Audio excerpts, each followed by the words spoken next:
السلام عليكم شباب تالتة ثانوي الدفعة الجديدة 2024. السنة خلاص توحش وجي دورك إن أنت تبدأ الثانوية العامة وإن شاء الله تحقق الحلم اللي بقالك 11 سنة بتدرس علشانه. عايزك تبدأ السنة جد من أولها ومش عايزين نضيع أي وقت، فإن شاء الله هنبدأ مع بعض في شرح مادة الفيزياء. هنبدأ بفيديو بسيط للتعريف بالمنهج ونعرفك منهجك بيتكون من ايه علشان تعرف الخريطة اللي هتمشي عليها خلال السنة. فالفيديو اللي قدامك ده هيكون بس مجرد تعريف بالمنهج اللي انت هتدرسه. المنهج بتاعنا شباب بيتكون من وحدتين زي ما هو مكتوب قدامك كده. عندك الوحدة الأولى بتتكلم على الفيزياء الكهربية، بتتكون من 4 فصول. الفصل الأول بيتكلم عن حاجة اسمها التيار الكهربي وقانون أوم. قانون أوم ده ما تشغلش بالك بيه دلوقتي، هو حاجة عليك في المنهج وهتعرفها بالتفصيل إن شاء الله. الفصل التاني بيتكلم على حاجة اسمها التأثير المغناطيسي للتيار الكهربي اللي انت المفروض درسته في الفصل الأول. بعد ما تدرس التيار الكهربي في الفصل الأول هنتكلم في الفصل التاني على حاجة اسمها التأثير المغناطيسي للتيار الكهربي ده. وهو باختصار كده عشان تبقى عارف الدنيا ماشية ازاي، التأثير المغناطيسي للتيار الكهربي الفصل التاني باختصار بيقولك إن أي حاجة بيمشي فيها تيار كهربي ممكن تعمل كمغناطيس، يعني تعمل عمل المغناطيس اللي انت عارفه ده، ممكن تنجذب مع حاجة أو تتنافر مع حاجة تانية. بعد كده هتدخل على الفصل الثالث في الوحدة الأولى. الفصل الثالث بيتكلم على حاجة اسمها الحس الكهرومغناطيسي. بشكل عام برضو الحس الكهرومغناطيسي الفصل ده بيتكلم على عكس فكرة الفصل الثاني. الفصل الثاني كان بيقولك أي حاجة ماشي فيها تيار كهربي ممكن تولد منها مغناطيس أو ممكن تعمل كمغناطيس. الفصل الثالث عكس الفكرة، قال لك المغناطيس نفسه ممكن أولد منه تيار كهربي زي التيار الكهربي الموجود في بيوتنا، التيار الكهربي العادي. الفصل الرابع بعد كده في الوحدة الأولى بيتكلم عن حاجة اسمها دوائر التيار المتردد. التيار المتردد بشكل عام كده هو تيار متغير الشدة، يعني بيغير شدته، ومتغير الاتجاه كمان، يعني ما بيروحش في اتجاه ثابت. يبقى زي ما قلنا يا شباب عشان تبقى عارف الدنيا ماشية ازاي، الوحدة الأولى بتتكون من 4 فصول.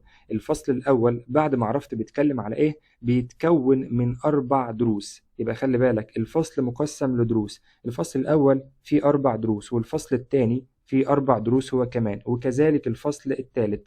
الفصل الرابع فيه 3 دروس بس. بمجموع الوحدة الأولى مجموع دروسها كام بقى؟ 15 درس. بعد كده هندخل على الوحدة التانية وهي بتتكلم على الفيزياء الحديثة، حاجة اسمها الفيزياء الحديثة أو فيزياء الكم.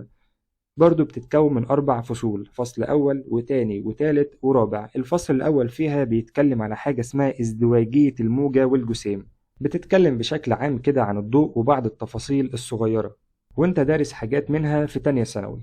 والفصل ده بيتكون من درسين بس.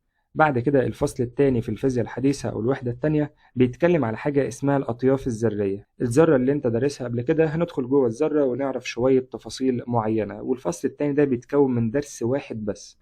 بعد كده الفصل الثالث بيتكلم على حاجة اسمها الليزر. الليزر انت عارفه، فاكر الليزر اللي كنت بتجيبه في العيد كده وانت صغير علشان تلعب بيه، او اللي بيستخدموه كمان في مدرجات الكورة علشان يشتتوا بيه عين اللعيب فبالتالي ما يعرفش ايه يلعب، زي اللي هم استخدموه كده في ماتش مصر والسنغال. فركز معايا كده، الفصل الثالث ده اللي هو الليزر بيتكون من درس واحد بس. بعد كده الفصل الرابع والأخير في الوحدة التانية والأخير في منهجنا كمان بيتكلم على حاجة اسمها الإلكترونيات الحديثة. الإلكترونيات الحديثة يا شباب هو بيعرفك فيها إزاي الأجهزة الحديثة اللي إحنا اخترعناها بتعمل، زي الكمبيوترات وزي الآلات الحاسبة والأبواب اللي بتفتح آليا. والفصل الرابع ده برضو بيتكون من درسين. يبقى خلي بالك كمجمل كده منهجنا بيتكون من وحدتين بس. الوحدة الأولى فيها 4 فصول والفصول مقسمة لدروس، مجموع دروس الوحدة الأولى 15 درس. وبعد كده الوحدة التانية بنسميها الفيزياء الحديثة، برضو بتتكون من 4 فصول وبتتكون من دروس. الفصول كل فصل بيتكون من دروس، ولكن الوحدة التانية عدد دروسها أقل بكتير من الوحدة الأولى. الوحدة الأولى يا شباب هي الجزء الأهم والأصعب نسبيا واللي بيجي منه معظم أسئلة الامتحان.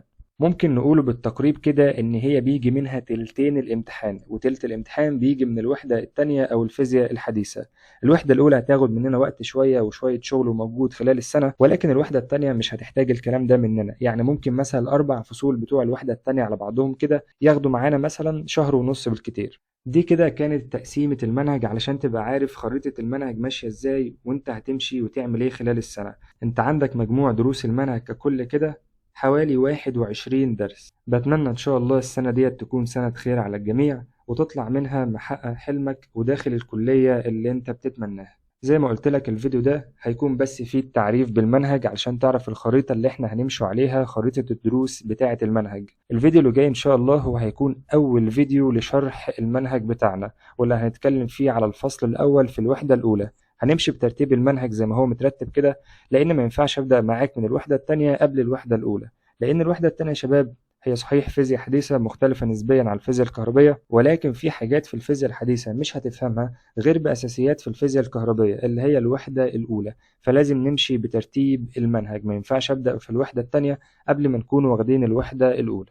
استنونا إن شاء الله في الفيديو اللي جاي، واللي هنتكلم فيه عن أول فيديو لشرح المنهج ومع الفصل الأول في الوحدة الأولى، وبالتحديد التيار الكهربي. سلام.